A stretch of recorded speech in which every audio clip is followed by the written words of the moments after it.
जय शिवराय मित्रांनो, मुख्यमंत्री माझी लाडकी बहीण योजना या योजनेचा येणारा जो काय पुढील हप्ता आहे अर्थातच 7वा हप्ता, तर याची तारीख जाहीर झालेली आहे। तर मित्रांनो, या व्हिडिओच्या माध्यमातून आपण कोणत्या तारखेला हप्ता जमा होणार आहे, तसेच कोणत्या महिला याच्यामध्ये पात्र असणार आहेत, त्याच्यानंतर याच्यामध्ये काही नवीन बदल केले आहेत का, त्याच्यानंतर हा येणारा हप्ता 2100 रुपये येणार आहे का 1500 रुपये येणार आहेत, याची सविस्तर माहिती आपण या व्हिडिओच्या माध्यमातून जाणून घेण्याचे प्रयत्न करणार आहोत। तर मित्रांनो, मुख्यमंत्री माझी लाडकी बहीण योजना या योजनेचे जवळपास 6 हप्ते राज्यातील सर्व पात्र महिलांच्या खात्यामध्ये जमा झालेत आणि जो काय येणारा 7वा हप्ता आहे त्याची तारीख सुद्धा डिक्लेअर झाली आहे। तर मित्रांनो, याच्यामध्ये सर्वात प्रथम आपण बघूयात नेमके पैसे किती येणार। तर मित्रांनो, तुम्ही इतर जे काही चॅनल असेल किंवा वृत्तपत्र असेल यांच्या माध्यमातून पाहिलं असेल की राज्यातील सर्व महिलांना 26 तारखेला 2100 रुपये किंवा 42 रुपये असे येणार आहेत।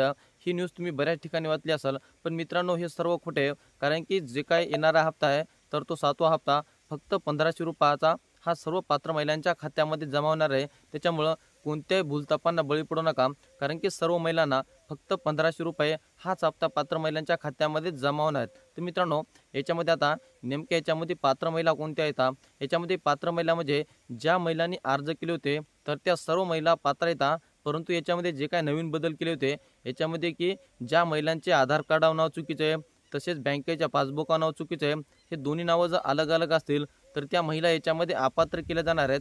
आणि ज्या महिलांना म्हणजे आर्थिकदृष्ट्या सक्षम आहेत तर अशा सर्व महिलांनी आपले अर्ज स्वतःहून मागे घ्यावे, अशा प्रकारचं विधान राज्य शासनाच्या माध्यमातून करण्यात आलं आहे।